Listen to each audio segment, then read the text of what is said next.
এই যে তোমরা টাইগার খাও কেন, স্পিড খাও কেন, এগুলোর মধ্যে অ্যালকোহল নাই? দিব্যি বাচ্চাদেরকে এগুলো খাওয়াচ্ছে অনেকে দেখা যায়। আপনারা কি পাগল হয়ে গেছেন নাকি? এগুলোর মধ্যে এমন ক্ষতিকর উপাদান আছে যেগুলো দিয়ে মানুষের কিডনি ড্যামেজ হয়ে যায়। দিব্যি রোজার মাসে রমজান রোজা খুলেই একেবারে সিগারেট হাতে নিয়ে একদম এগুলো খাওয়া শুরু করো। এগুলোর মধ্যে মাদকদ্রব্য আছে। যে পানীয়র মধ্যে যাররা পরিমাণ মাদকদ্রব্য থাকবে সেটাও মাদক, মনে রাখবেন। স্মোক করো, স্মোকটাকে অনেকে মাদক মনে করে না, তাই না? স্মোকিংটাকে অনেকে মাদক মনে করে না, মনে করে মাকরু মনে হয়। মাকরু মানে কি? মাকরু মানে কি ভালো? মাকরু মানে কি? মাকরু মানে কি? কোরআনে সূরা বানু ইসরাঈল খুলে দেখেন, বড় বড় কিছু পাপের কথা মেনশন করে আল্লাহ পাক বলছেন এই পাপগুলো ছেড়ে দাও, এই পাপগুলো আল্লাহর কাছে মাকরু, এই পাপগুলো আল্লাহর কাছে অপছন্দের পাপ। এটা কি মাকরু মানে কি জায়েজ করে নেওয়া?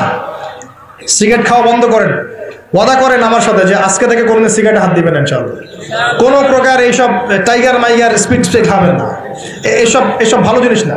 ভালো কিছু খান না, ভালো কিছু খান। আর অনেকে দেখা যায় যে জর্দা খাওয়া শুরু করেছে। কেন? এটা কি সুন্নত নাকি? কি দরকার আছে ভাই? এতটুকু খাইলে হয়তো নেশা হয় না, বুঝলাম। এতগুলো জর্দা একবারে খান দেখি, খাওয়া যাবে? খামরের মূলনীতি কি? যার বেশি খেলে নেশা হয় তার অল্প খাওয়া হারাম। মনে করেন এখানে যতটুকু পানি আছে এতটুকু খেলে, এতটুকু মাদক খেলে কারো নেশা হচ্ছে না, কিন্তু এতটুকু খেলে নেশা হচ্ছে। তার মানে কি এতটুকু খাওয়া জায়েজ, এতটুকু খাওয়া হারাম, নাকি পুরোটাই হারাম? এটা বোঝার জন্য কি মুফতি হওয়ার দরকার আছে? আপনি বুঝতে পারছেন? অতএব এই যাবতীয় মাদক দ্রব্য থেকে দূরে থাকতে হবে, না হলে ভূমিকম্প আসবে। কিন্তু ভূমিকম্প আসবে। আর মাদক দ্রব্য নিয়ন্ত্রণ অধিদপ্তর দিয়ে শুধু মাদক নিয়ন্ত্রণ করা যাবে না। মানুষের ঈমান আকীদার পরিবর্তন দরকার। মানুষের মধ্যে আল্লাহর ভীতি জাগ্রত করতে হবে, তাহলে মানুষ অটোমেটিক মাদক ছেড়ে দেবে ইনশাআল্লাহ। আমরা কি যুবক ভাইদের কাছে ওয়াদা নিতে পারি ইনশাআল্লাহ তাআলা জীবনেও কোনোদিন মাদক খাবো না, জীবনে কোনোদিনও মাদকের ধার কাছে যাবো না ইনশাআল্লাহ। আল্লাহ পাক সাক্ষী থাকুন, আল্লাহ কবুল করুন, আমিন। প্রিয় ভাইরা, এটা নবীজি বলছেন লা ইয়াশরাবান্নান নাস মিন হাযিহিল উম্মতি খামরুন, আমার উম্মতের কিছু মানুষ খামর মাদক পান করবে, ওয়া ইউসাম্মুনাহা বিগায়রি ইসমিহা, এর নাম রাখবে ভিন্ন, অন্য নামে ডাকবে, মাদক বলে ডাকবে না। আর কি করবে? ইউযাফু আলা রুউসিহিমুল মাআজিফ, মাআজিফ মানে হচ্ছে বাদ্যযন্ত্র। মাআজিফ মানে কি? বাদ্যযন্ত্র। এখন বলেন তো মাথার কাছে বাদ্যযন্ত্র থাকবে মানে কি? ইয়ারফোন, ব্লুটুথ, এই যে আপনি যে মাথায় কানে দিয়ে রাখছেন, মাথায় আছে না? দেখেন নবী সাল্লাল্লাহু আলাইহি ওয়াসাল্লাম কতদিন আগে, 1400 বছর আগে এই হাদিস বলে গেছেন যে ওই সময় আমার উম্মতের একটা অংশ এরকম করে হেডফোন দিয়ে মাথা দিয়ে গান শুনবে, কানের ভিতরে গান মিউজিক চলবে, চলছে না? ওয়াল মুগান্নিয়াত, এবং তারা গায়িকা নায়িকা নর্তকী নাচাবে, নাচায় না মানুষ? শহরগুলোতে গিয়ে দেখেন খালি গায়িকা নর্তকীর, শহরে যাওয়া লাগে, ফেসবুক ইউটিউব ঢুকলেই তো দেখা যায়, সবখানেই নাচতে আছে আর কি। মেয়েদেরকে নিয়ে আমি কালকে লেকচার দিব ইনশাআল্লাহ। ওদেরকে অনেক কিছু বলার আছে, অনেক কিছু বলার আছে। কারণ সমাজের একটা বড় ক্ষতি হচ্ছে এদের কারণে, সমাজের একটা বিশাল ক্ষতি হচ্ছে বেপর্দা মেয়ের কারণে।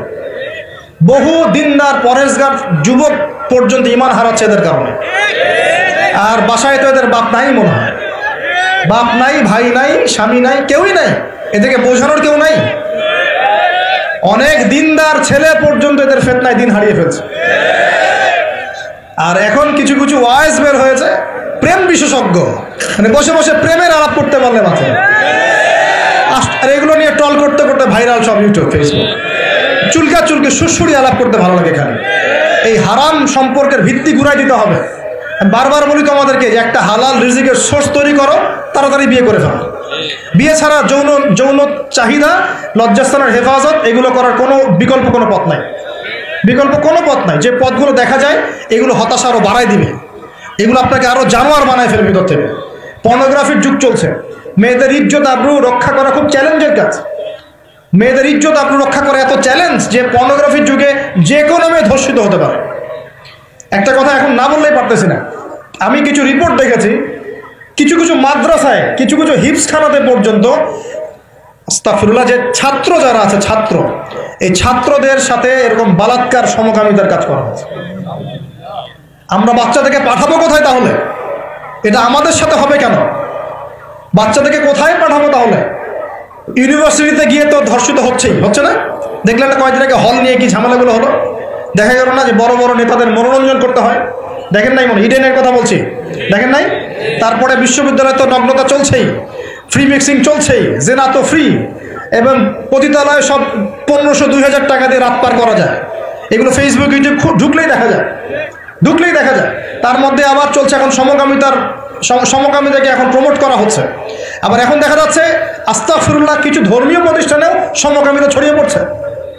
একটা বাচ্চা সেদিন আত্মহত্যা করেছে ঢাকায়। ওর পোস্টমর্টেম রিপোর্টে দেখা গিয়েছে যে, বলতে পারতেছি না আমি আসলে, ওর পোস্টমর্টেম রিপোর্টে দেখা গিয়েছে যে ছেলেটার যে পিছনের যে রাস্তা আছে না, এখানে যৌন নির্যাতনের চিহ্ন পাওয়া গেছে। কিভাবে বলতাম কথাটা বলেন, আপনাকে বোঝানোর জন্য বললাম। একটা ছেলে হাফেজ হতে গিয়েছে মাদ্রাসায়, তার সাথে যদি টিচার এরকম কাজ করে, এই টিচারকে জাতির সামনে এনে ফাঁসি দেওয়া দরকার। তখন সবার একটা আক্কেল হবে, শিক্ষা হবে। পাপ তো পাবি, আলেম করলেও পাপ, জালেম করলেও পাপ, নাকি ওটা মাফ হয়ে যাবে নাকি? এই ঘটনাগুলো ঘটছে কেন? কেন ঘটবে এই ঘটনাগুলো? আল্লাহ পাক আমাদের সবাইকে বোঝার তৌফিক দান করুন। আর এই ঘটনাগুলো ঘটার অন্যতম কারণ হচ্ছে পর্নোগ্রাফি। মানুষ ভিতর থেকে এগুলো যখন মোবাইলে দেখা শুরু করে, দেখতে দেখতে দেখতে দেখতে ভিতরটা পশুর মতো হয়ে যায়। তখন শুধু মানুষ না, বাচ্চাকে পেলেও ধর্ষণ করবে, গরু ছাগল পেলেও ধর্ষণ করবে। আমি কিয়ামতের আলামতের হাদিসগুলো টুকটাক কিছু গবেষণা করেছি। শেষ জামানার এমন হাদিস আসছে যে মানুষ একসময় গরু ছাগলের সাথে জেনা করা শুরু করবে। এই সময়টা কিন্তু আসতেছে সামনে দেখেন। এক সময় ছিল মানুষ কি করতো জানেন? পরকিয়া করতো, বউ আছে বাসায়, অন্যের সাথে সম্পর্ক করতো। তারপর দেখা গেল যে প্রেম করে, চুপি চুপি প্রেম করে। আগে ওই সময় চুপচুপ করে চিঠি দিত যে কেউ জেনে না যায়। আস্তে আস্তে সবাই এটা উন্মুক্ত হয়ে গেল। এখন প্রেম করাটা ফ্যাশন হয়ে গেল। আমার 10টা গার্লফ্রেন্ড, আমার 5টা, আমার 2টা, তুই কয়জনের সাথে করছিস, আমি 5 জনের সাথে, তুই কয়জনের সাথে, আমি 2 জনের সাথে, ফ্যাশন হয়ে গেছে, এখন ওপেন। তারপরে আস্তে আস্তে কি হলো দেখেন, ধর্ষণ বাড়তে থাকলো। এই যুগটাও এখন চলে যাচ্ছে, ধর্ষণ তো অ্যাভেলেবেল, এখন হচ্ছেই। তারপরে এখন একটা যুগ আসলো, ছোট ছোট বাচ্চা মেয়েদেরকে এখন ধর্ষণ করা হচ্ছে, ছোট ছোট বাচ্চা মেয়েকে। এই যুগও এক সময় চলে যাবে। তারপরে আসবে এমন যুগ দেখবেন খালি ছেলের সাথে মেয়ের সাথে। এটাও কিন্তু চলে আসছে, ছেলের সাথে জেনা করতেছে না, মেয়ের সাথেও জেনা করতেছে এখন। এরপর কি হবে? নবীজি হাদিসে বলেছেন, এরপর মানুষ ওই গরু ছাগল গবাদি পশুর সাথে জেনা করা শুরু করে। এই খবরও পাবেন, দেখে নিয়েন, আমি বললাম এই খবরও পাবেন যে মানুষ গবাদি পশুর সাথে জেনা করেছে। তোমরা একটু ঘাটাঘাটি করে দেখো আমার কথাটা মেলে কিনা, ইন্টারনেট ঘাটাঘাটি করে দেখো যে এই কথাটা মেলে কিনা। মানুষ গবাদি পশু প্রাণীর সাথেও জেনা করবে। নবীজি এগুলো কথা বলে গেছেন। ওদেরকে নিয়ে অনেক কিছু বলার আছে আমার, ইনশাল্লাহ আমি কালকে লেকচার দিব মেয়েদেরকে নিয়ে ইনশাল্লাহ। একটা মহিলা সমাবেশ আছে ওখানে। তো যেটা বলছিলাম প্রিয় ভাইরা, এই পাপগুলোর কারণে কিন্তু আল্লাহর শাস্তি নেমে আসে। খমর এক নাম্বার ছিল শিরক, তারপর কুফর, মাপে কম দেয়া, অন্যের সম্পদ আত্মসাৎ করা, মাদকদ্রব্য সেবন করা, এই যে গান বাজনা, বাদ্যযন্ত্র, নর্তকী নাচানো, এগুলোর কারণে কোন শাস্তি আসে ভাই বলেন? আল্লাহর পক্ষ থেকে জালজালা মানে ভূমিকম্প। জালজালা মানে কি? ভূমিকম্প। আর আসবে সিরিজ, মানে বছর জুড়ে চলবে এগুলা।